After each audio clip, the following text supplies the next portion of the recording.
Live from New Delhi, you're watching DD India News Hour, India's voice to the world with me, Deepika, coming up in the next 1 hour. United States carries out its first land strike in Venezuela, announces President Donald Trump.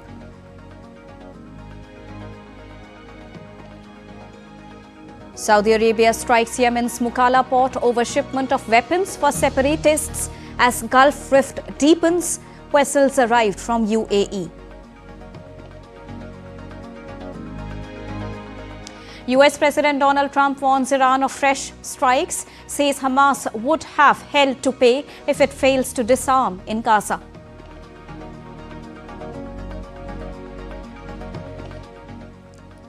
Prime Minister Narendra Modi condoles the demise of Bangladesh's former Prime Minister Khaleda Zia's death, hails her contribution in boosting ties between both the nations.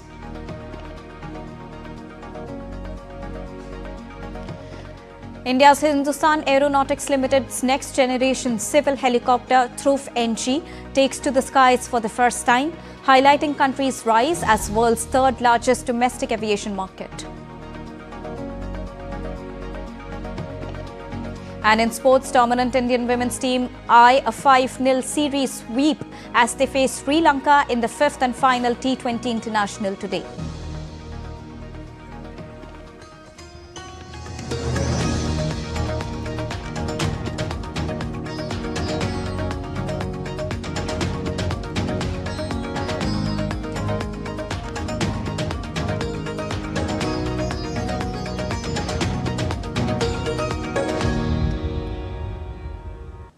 Good afternoon to all the viewers joining us at this afternoon broadcast. To begin with the biggest update of the hour, US President Donald Trump on Tuesday announced that the United States carried out its first land strike in Venezuela. Talking to the media, Trump confirmed that the US forces hit a dock facility which used to load boats allegedly carrying drugs in Venezuela. Major explosion in the dock area where they load the boats up with drugs. They load the boats up with drugs, so we hit all the boats and now we hit the area. It's the implementation area. That's where they implement, and that is no longer around. Well, this was the first US operations on Venezuelan soil since the Trump administration launched an aggressive campaign against drug trafficking networks. Until now, US strikes had focused on boats in international waters in the Caribbean Sea and the Eastern Pacific Ocean. Now, the US military also carried out a strike on a boat suspected of drug trafficking in international waters in the Eastern Pacific Ocean on Monday. US Southern Command said the Joint Task Force Southern Spare conducted a lethal kinetic strike on the vessel, killing 2 men. The military also said that no US personnel were injured during the operation.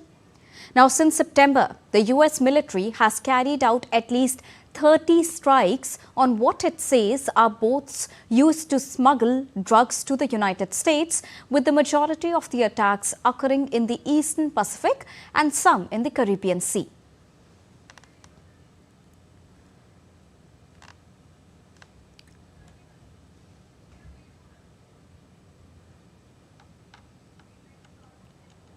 These are the visuals which have been secured from the first ever strike that happened on land, and this is the visual on the vessel in which 2 on board were killed during the strikes. This has been further confirmed by US President Donald Trump. However, Maduro is yet to comment on the latest developments. Well, tensions between the United States and Venezuela rose sharply in late 2025 after the US military carried out a series of lethal boat strikes in the Caribbean and the Eastern Pacific. Many of these strikes were carried out along the Venezuelan coast. The operations, publicly announced by senior US officials, have resulted in at least 100 deaths. The strikes have coincided with a broader US military build-up in the region. In early December, US forces also seized a Venezuelan-linked oil tanker off the country's coast, an operation that further inflamed tensions and drew sharp condemnation from Caracas. After the tanker seizure, the situation intensified when, on December the 16th, Trump ordered a blockade of sanctioned oil tankers entering or departing Venezuela, a move which intended to halt the country's oil trade and deal a substantial blow to Venezuela's oil-dependent economy.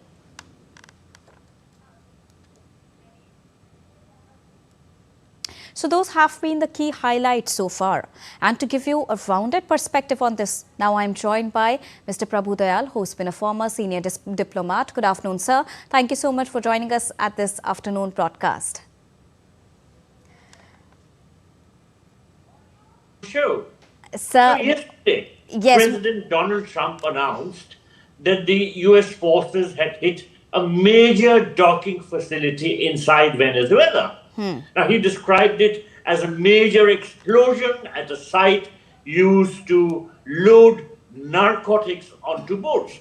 Reports from CNN and New York Times indicate that the attack was a CIA drone strike. Now, the Trump administration has sharply escalated tensions with Venezuela through direct military actions.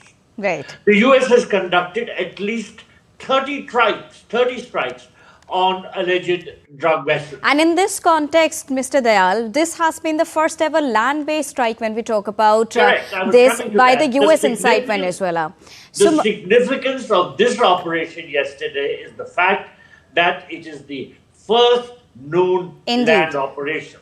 And this marks the first publicly acknowledged U.S. land operation inside Venezuela. So I think this marks a major military escalation. Okay. The strike signals an aggressive new phase in the U.S. campaign. While previous operations primarily targeted vessels in international waters, this move brings the conflict directly onto Venezuelan soil. Now, let me add that while this whole thing is being projected as an anti-narcotics operation, right, the fact is there are clearly regime change objectives. Trump's goal is for Maduro to step down. The U.S. continues to recognize opposition leader Edmundo Gonzalez as the winner of the 2024 election.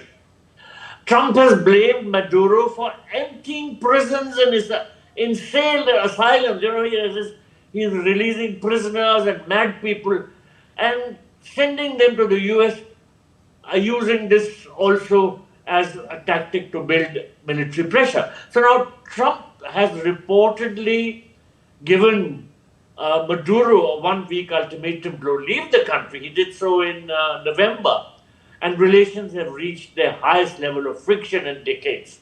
So de-escalation of US-Venezuela tensions appears unlikely in the near term.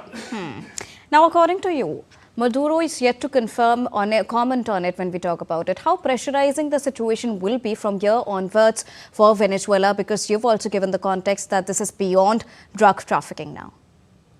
Well, yes, you're right. There will be a lot of pressure which will continue to be built up. As it is, the pressure is intense. The US has deployed more than 15,000 troops and the world's largest aircraft carrier, which is the USS Gerald R. Ford, and also F-35 fighter jets to the Caribbean. Secondly, there have been other steps like the airspace closure. Let us recall that on November 29, President Trump declared Venezuelan airspace to be closed in its entirety. Thirdly, of course, there are these covert operations.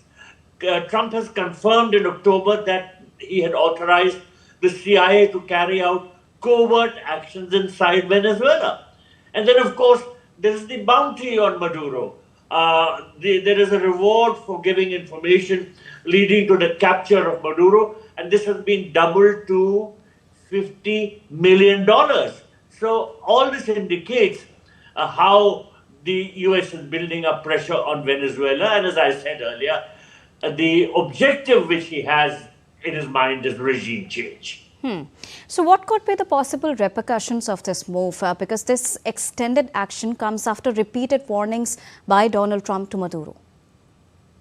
Well, I don't think there is going to be any easing of tensions between Venezuela and the United States.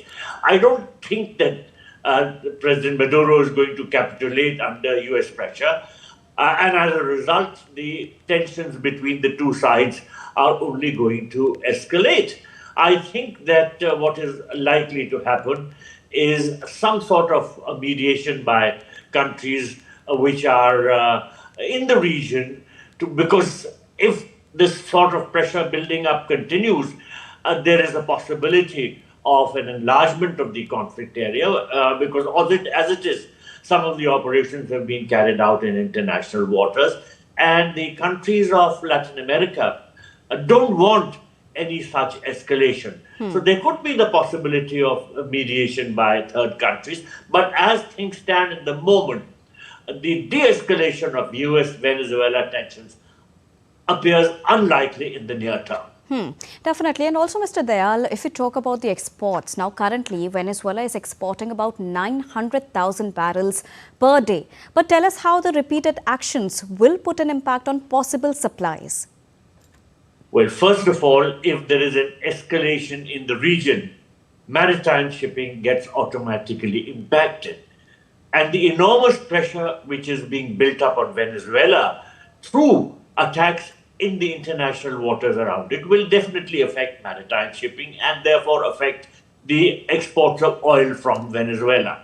Then, of course, there is no doubt that many countries which are friendly to the United States will stop buying oil from Venezuela because they would be afraid of annoying the United States president.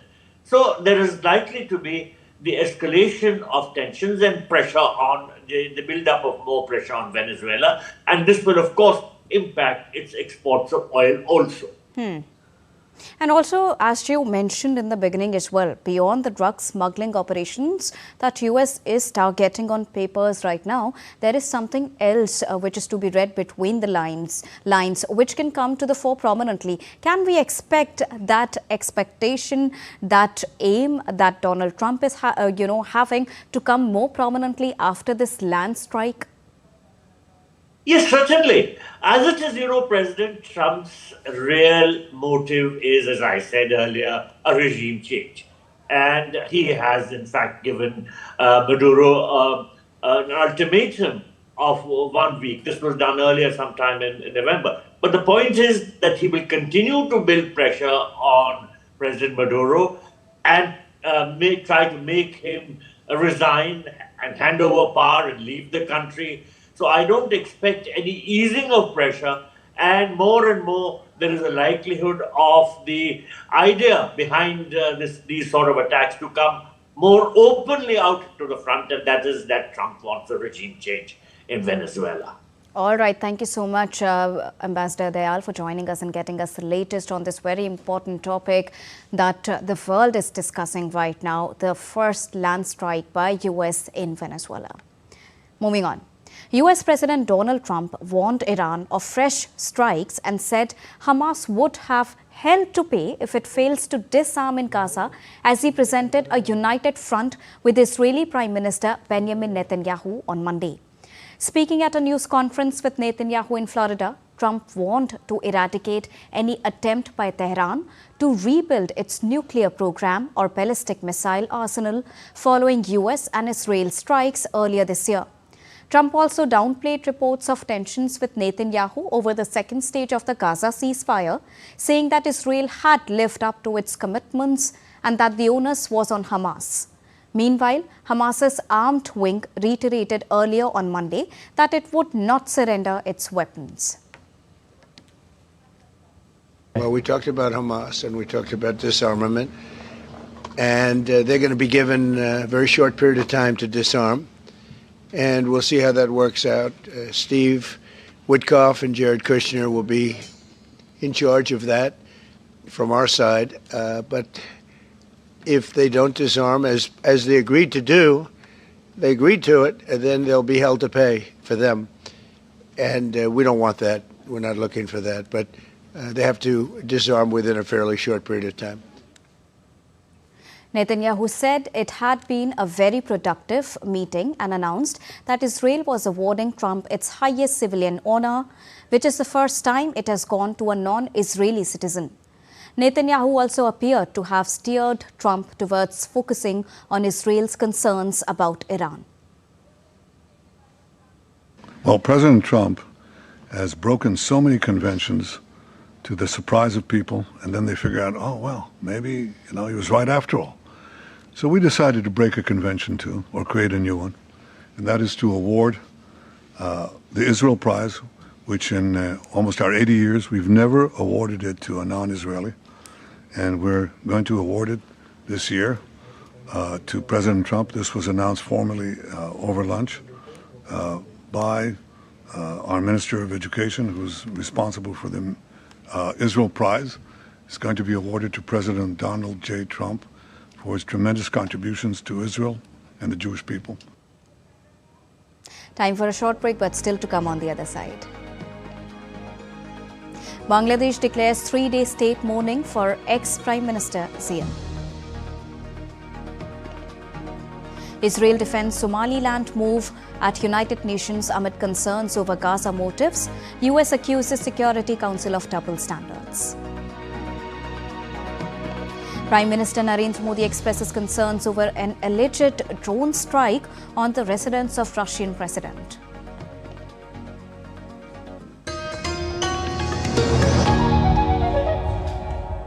Can the US launch a bombing campaign against Iran? The Philippines vessel suffered structural damage. The saga of child sexual abuse is the United States China's debt trap strategy.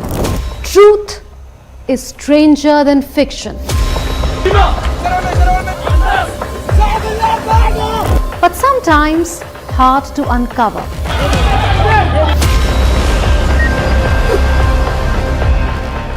Trust us to tell the truth, unadulterated and pure, of every story that matters to you. Exactly what save your. You read between the lines, cut the clutter, and connect the dots to get you the full picture. Watch Connecting the Dots at these times with me, only on.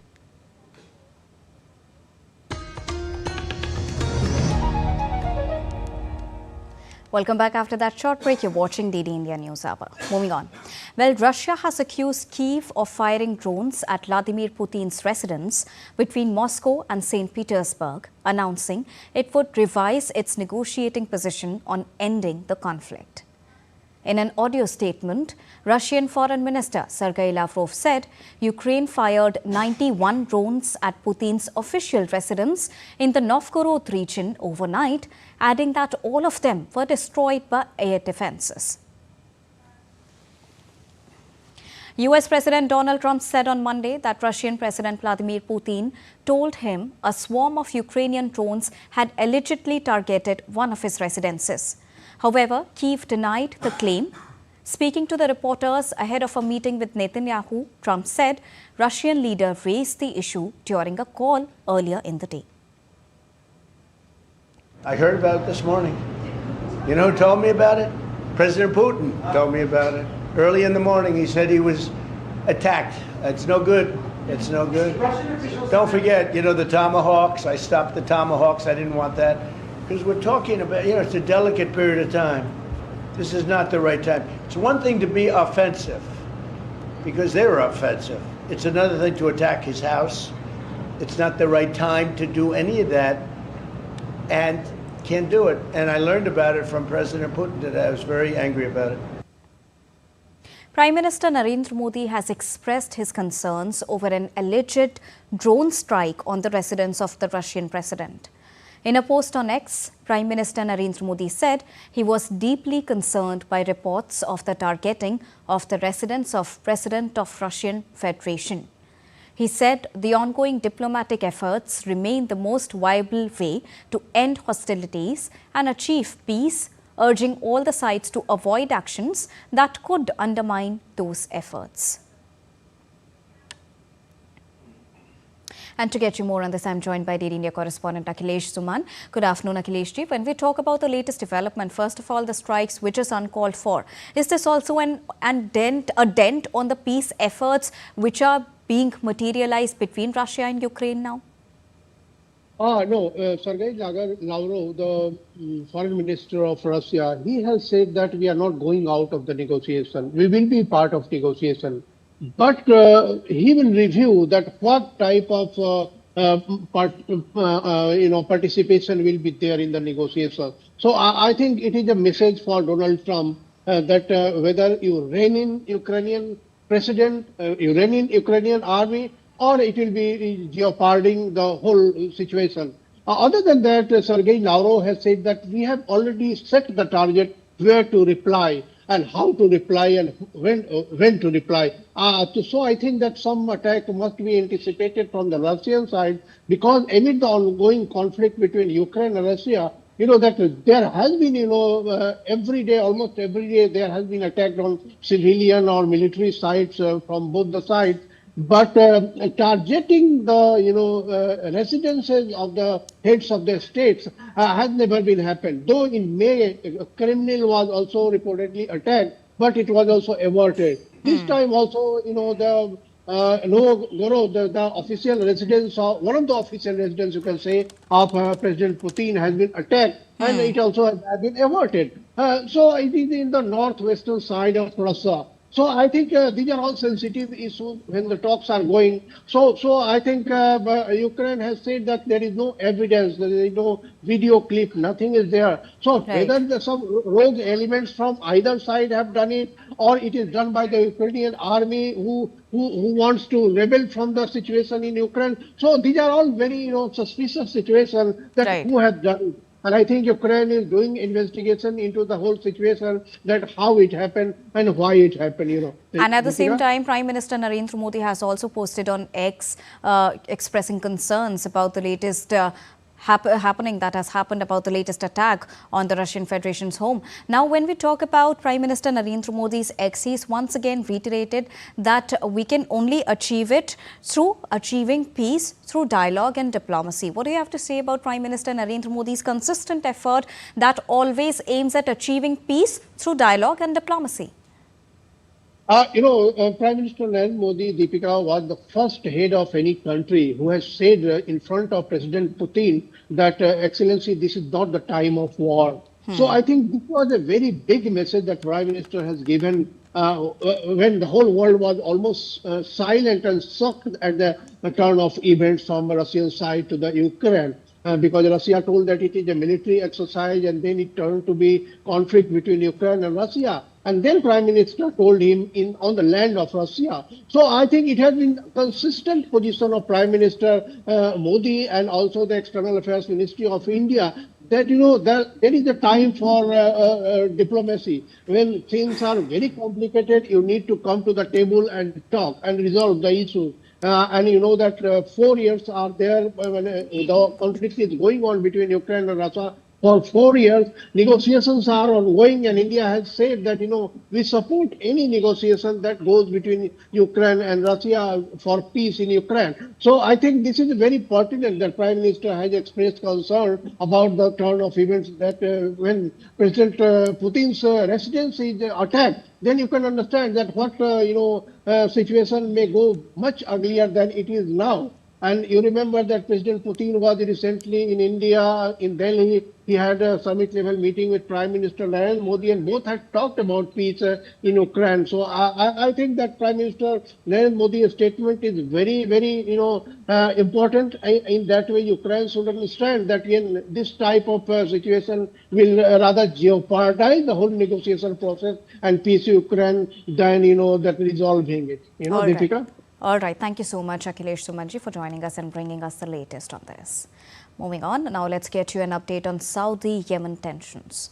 The leader of Yemen's Presidential Council declared a state of emergency and cancelled a security pact with the United Arab Emirates on Tuesday after Abu Dhabi-backed separatists seized swathes of territory.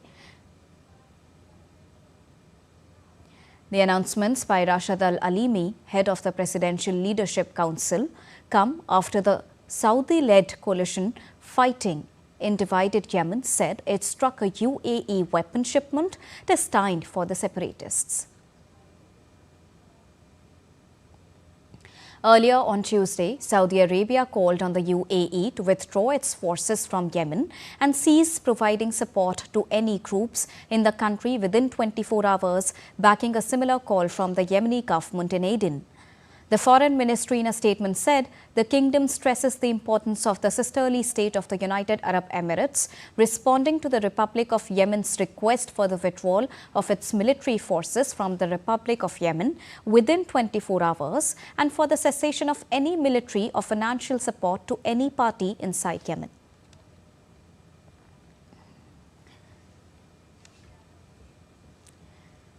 Well, humanity has already endured 2 catastrophic world wars, yet in 2025, conflict remains a dominant aspect of geopolitics. Across Eastern Europe, West Asia, and much of Africa, violence has persisted, intensified, or newly erupted.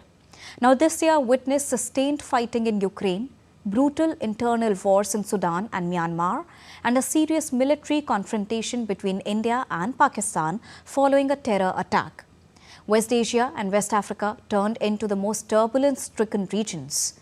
As the year concludes, international relations appear more strained than ever, frayed by violence, diplomatic friction, and shifting global power equations.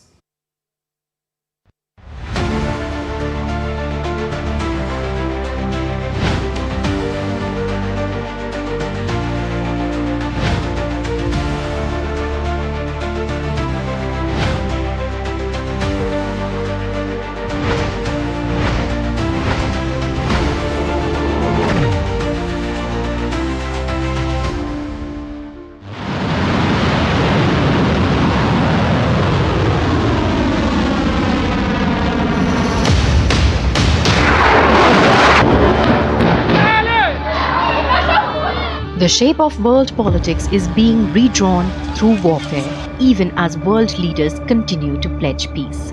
Yet, the Russia-Ukraine conflict, now in its 4th year, remains unresolved. Russia still controls roughly 20% of Ukraine and even expanded its grip in 2024.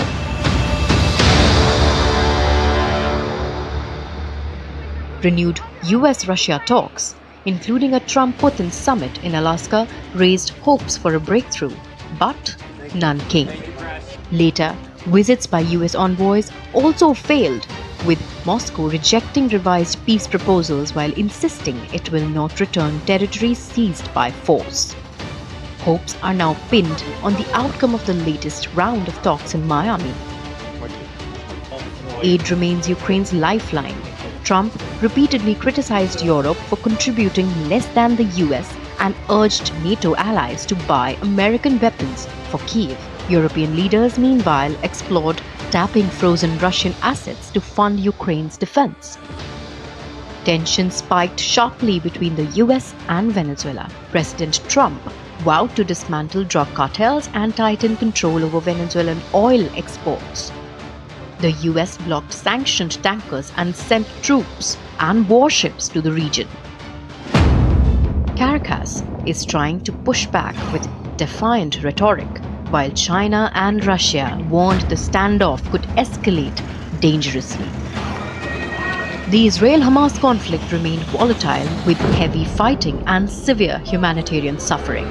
In October, Trump announced a renewed ceasefire under a plan to disarm Hamas and rebuild Gaza. Previous ceasefires had collapsed over hostage disputes. By year's end, the fighting had largely paused, but Gaza's future remained uncertain. Tensions between Israel and Iran flared into open conflict. Israel struck Iranian military and nuclear sites, and Iran retaliated with missiles and drones. The US sent additional forces to the region, raising fears of a wider conflict. Washington avoided direct strikes on Iran's leadership, but regional tensions reached their highest point in years.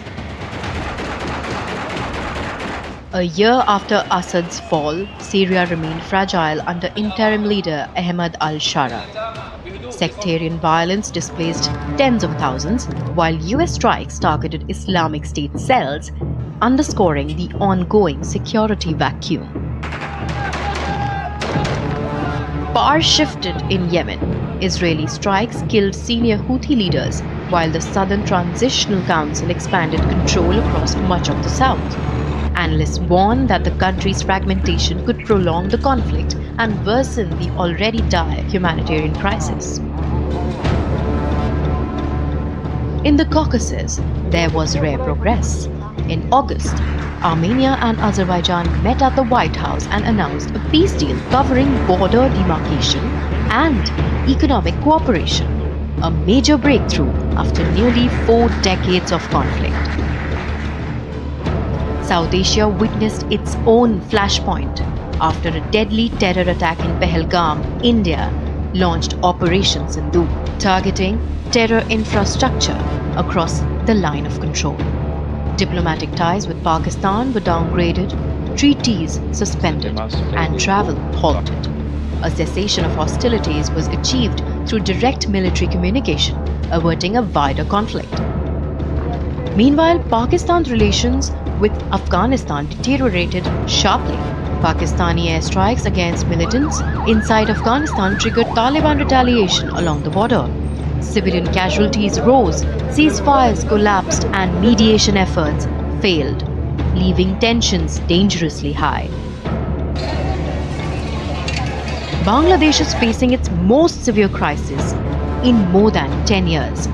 The anticipated February polls are expected to ease tensions for political parties and the general public alike, following months of uncertainty that have strained governance and the economy and fueled concerns about the nation's future. Myanmar's civil conflict intensified this year, but upcoming elections in Myanmar are being viewed as a possible positive shift for the nation, as the military-led government claims they will mark a fresh start for the country. Many believe the elections could restore hope and renewed spirit among citizens who have endured prolonged conflict and hardship. By year's end, the Sahel buckled under mounting violence.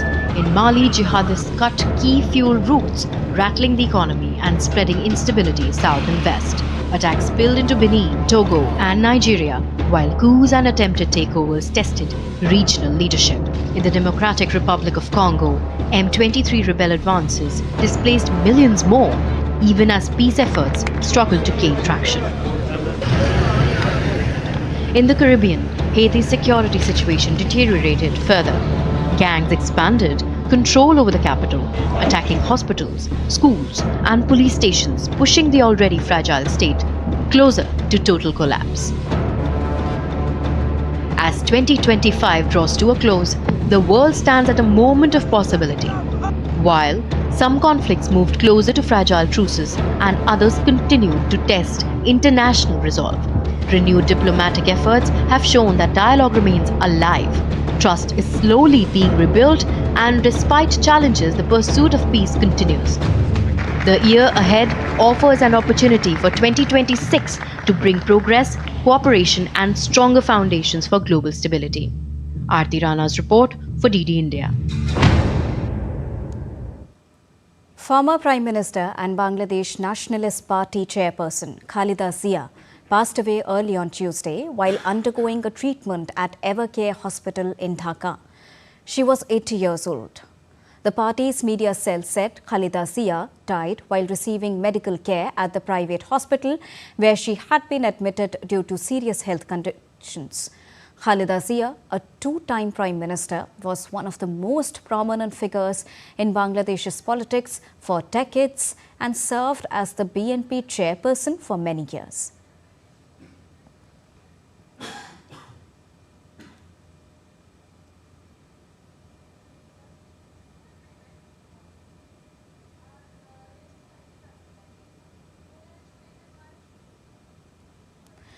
Remembering former Prime Minister of Bangladesh, Khaleda Zia, Prime Minister Narendra Modi shared pictures on X. He wrote, and I quote him here, deeply saddened to learn about the passing away of former Prime Minister and BNP chairperson Begum Khaleda Zia in Dhaka. Our sincerest condolences to her family and all the people of Bangladesh. May the Almighty grant her family the fortitude to bear this tragic loss. As the first women Prime Minister of Bangladesh, her important contributions towards the development of Bangladesh as well as India-Bangladesh relations will always be remembered. I recall my warm meeting with her in Dhaka in 2015. We hope that her vision and legacy will continue to guide our partnership. May her soul rest in peace." Unquote. Bangladesh has declared 3 days of state mourning following the death of former Prime Minister Khaleda Zia, including a one-day general public holiday on Wednesday. Funeral prayers for Khaleda Zia will be held on Wednesday at the South Plaza of Jatiya Sangsad Complex and Manik Mia Avenue in Dhaka, after which she will be laid to rest beside her husband, former President Ziaur Rahman. Earlier, the Advisory Council passed a condolence resolution and observed a minute's silence as political leaders and organizations across Bangladesh paid tribute to her long political career and role in the country's democratic movements. Moving on, Israel has defended its formal recognition of the self-declared Republic of Somaliland, but several countries at the United Nations questioned whether the move aimed to relocate Palestinians from Gaza or to establish military bases. Israel became the first country to recognize Somaliland as an independent and sovereign state on Friday. Israel's recognition of Somaliland gives it a potential strategic partner countering Yemen's Houthi. In March, the foreign ministers of Somalia and Somaliland said they had not received any proposal to resettle Palestinians from Gaza. Somalia's UN ambassador Abukar Tahir Osman said council members Algeria, Guyana, Sierra Leone and Somalia rejected any steps aimed at advancing this objective, including any attempt by Israel to relocate the Palestinian population from Gaza to the northwestern region of Somalia. Deputy U.S. Ambassador to the UN, Tammy Bruce, said the Council's persistent double standards and misdirection of focus distract from its mission of maintaining international peace and security. In September, several Western states, including France, Britain, Canada and Australia, announced they would recognize a Palestinian state, joining more than three-quarters of the 193 UN members who already do so.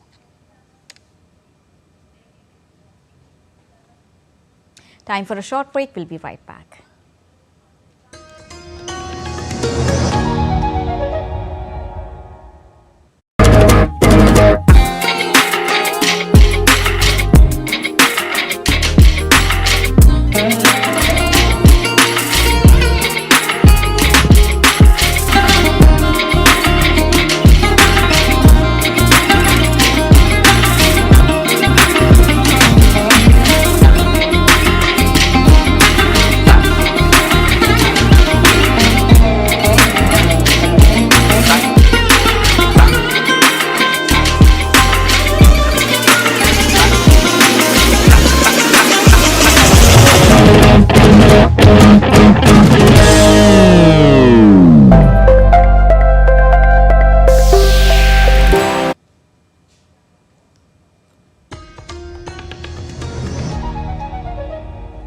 Welcome back after that short break. You're watching DD India News Hour.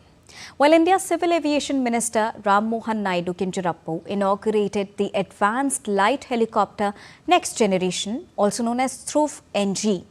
The Advanced Light Helicopter Next Generation Dhruv is the civil variant of the indigenous helicopter and was also showcased by HAL in 2025 Aero India show. This event marks a significant milestone for Hindustan Aeronautics Limited as it expands into the civil aviation sector.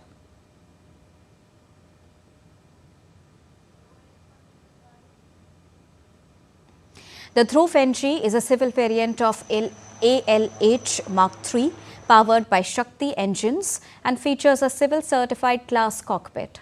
It has a maximum cruise speed of 250 km per hour, a large fuel tank, and can be used for various purposes, including heli-tourism, VIP travel, offshore operations, medical services and rescue. The most anticipated moment for today in this event was us seeing that Dhruv-NG flying in the skies. That was the most anticipated moment. And for it to be successfully done, I think marks a very, very important milestone in the Indian aviation history.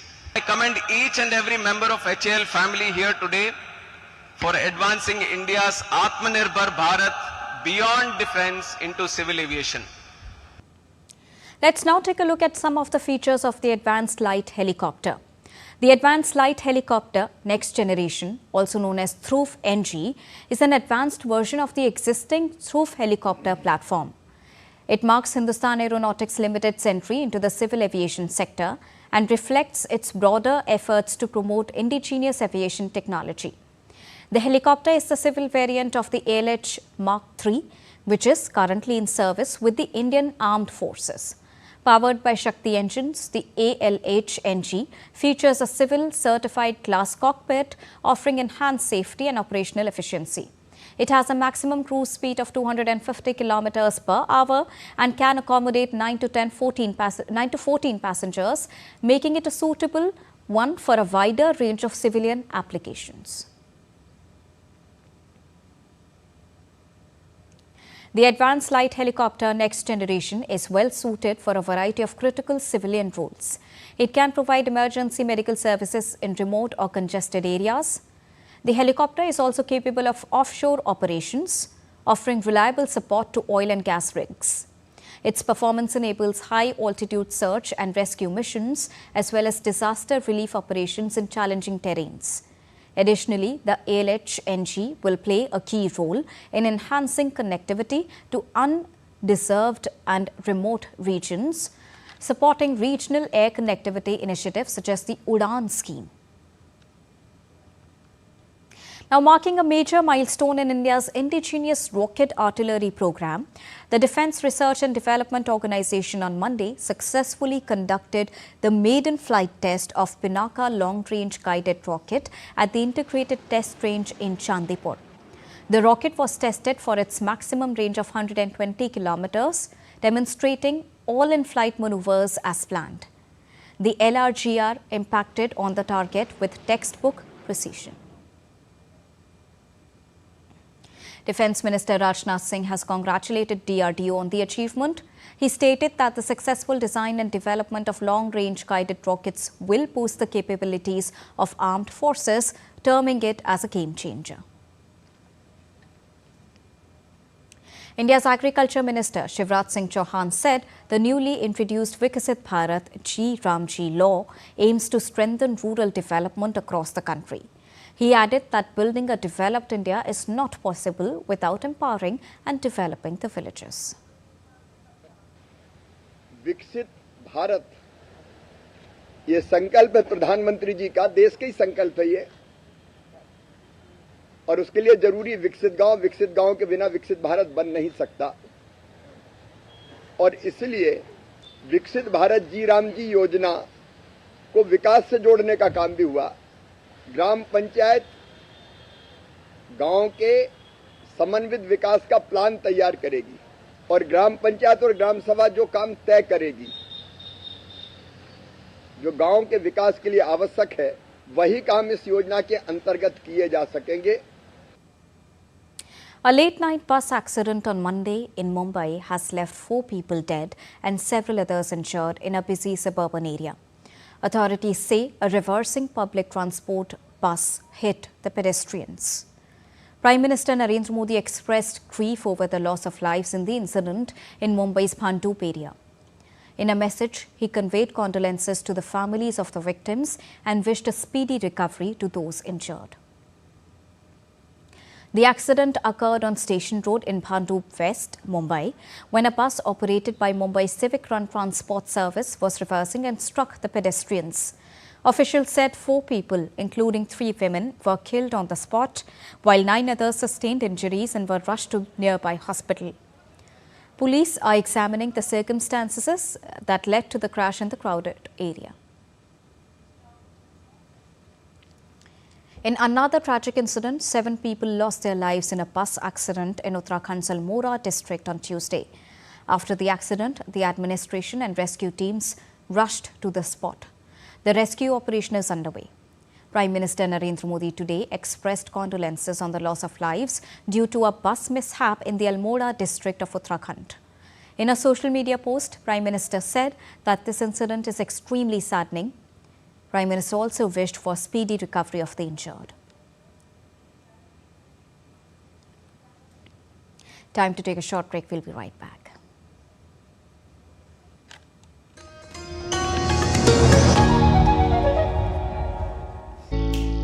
Jharkhand will mesmerize you with majestic nature, rich heritage and colorful culture. Hello. Johar. It fits perfectly. Thank you. Full workout हो गया. Ready?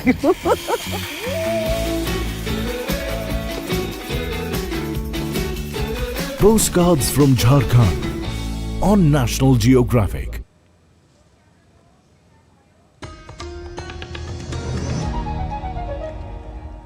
Welcome back after that short break. You're watching DD India News Hour. Now it's time to get you all the latest action from the world of sports. To begin with cricket.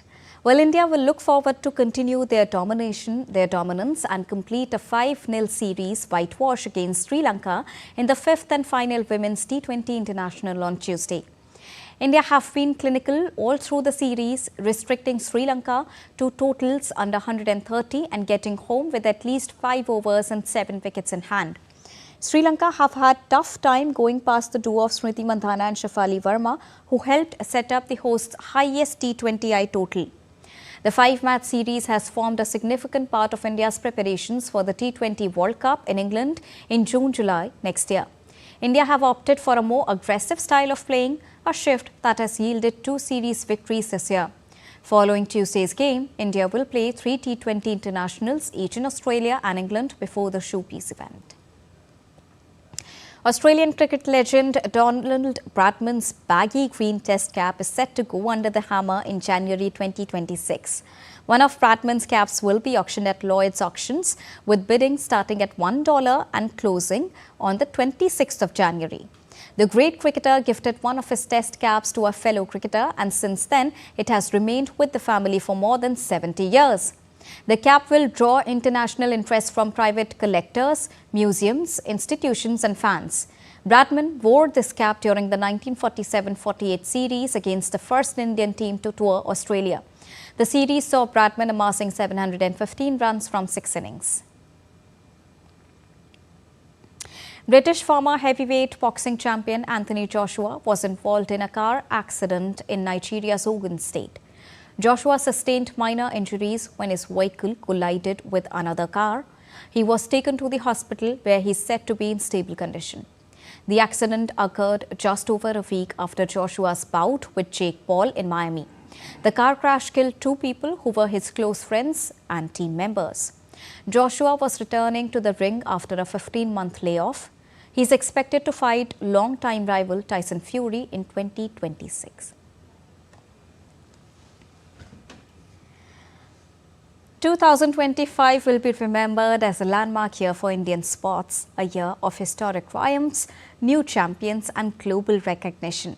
From women in blue lifting their first ever World Cup title to India's dominance in cricket, boxing, chess and para-sport, it was a season of breakthroughs and belief. Here's a look back at the defining moment that made sports in 2025 truly unforgettable. Take a look.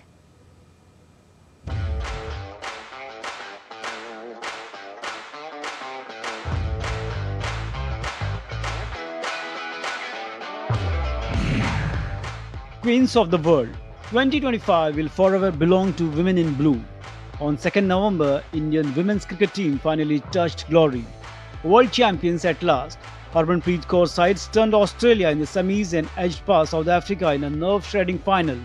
An unprecedented title that redefined Indian cricket narrative and inspired a generation.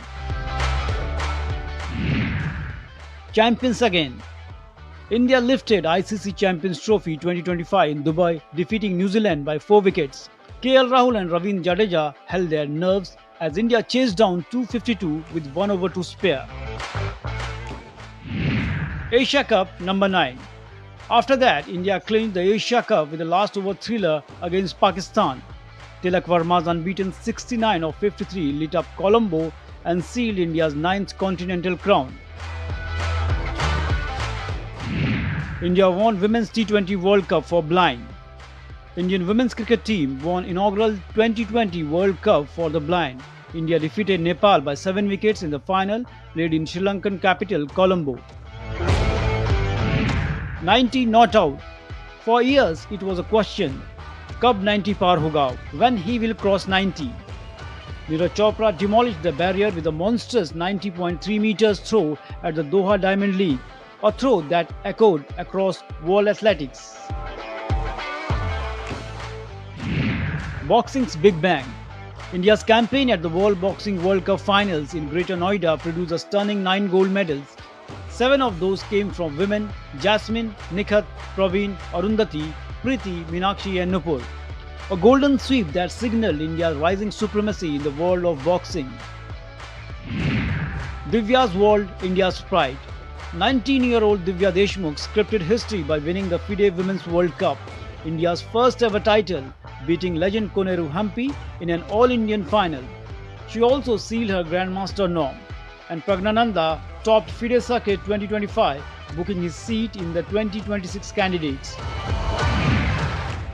Asia Cup champions. After 8 years, Indian men's hockey team reclaimed the Asia Cup, sealing their 2026 World Cup berth. Global ambition realized. India hosted its first ever World Para-Athletic Championship at the JLN Stadium, returning with a record 22 medals including 6 gold, a moment underlined India's growing commitment to para-sport. 2030 Ahmedabad awaits. Ahmedabad was officially awarded the 2030 Commonwealth Games, strengthening India's roadmap towards a bid for the 2036 Olympics. Colts on a mission. The Indian Under-17 team qualified for the AFC Under-17 Asian Cup 2026, defeating Iran in a must-win final qualifier in Ahmedabad. Europe's new kings. PSG finally claimed their first UEFA Champions League title, demolishing Inter Milan final in the final. Liverpool were crowned Premier League champion, finishing 10 points clear of Arsenal. Double world champions in Kho-Kho. India swept both men's and women's titles at the first ever Kho-Kho World Cup, defeating Nepal in a dominant fashion. Uttarakhand hosts the National Games. The 38th National Games in Uttarakhand saw services dominate with 121 medals. Bihar hosted the Khelo India Youth Games, finishing a record 15th with 36 medals, a remarkable jump from 28th place. 2025 saw India scale new heights in almost all sports, propelled by government's encouragement and support under PM Modi's dynamic leadership that pushes sportspersons to excel across disciplines. Sports Desk, DD India. Well, today is the death anniversary of India's space scientist and pioneer of Indian space program, Vikram Ambalal Sarabhai, also regarded as the father of the Indian space program. A man much ahead of his times, Sarabhai believed science must serve the common man. He laid the foundation of India's journey into space, an odyssey that continues to inspire the world.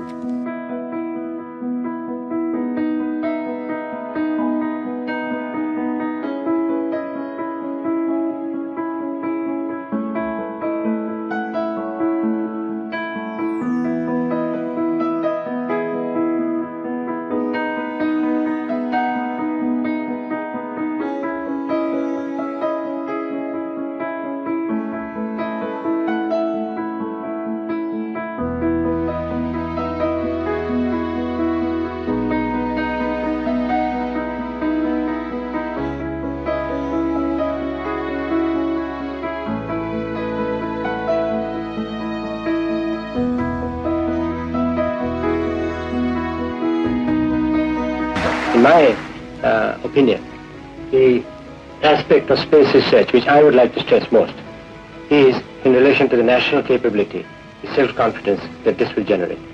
And if I were to give my own evaluation of this, I think the benefits of these far outweigh all the rest that we have been talking about.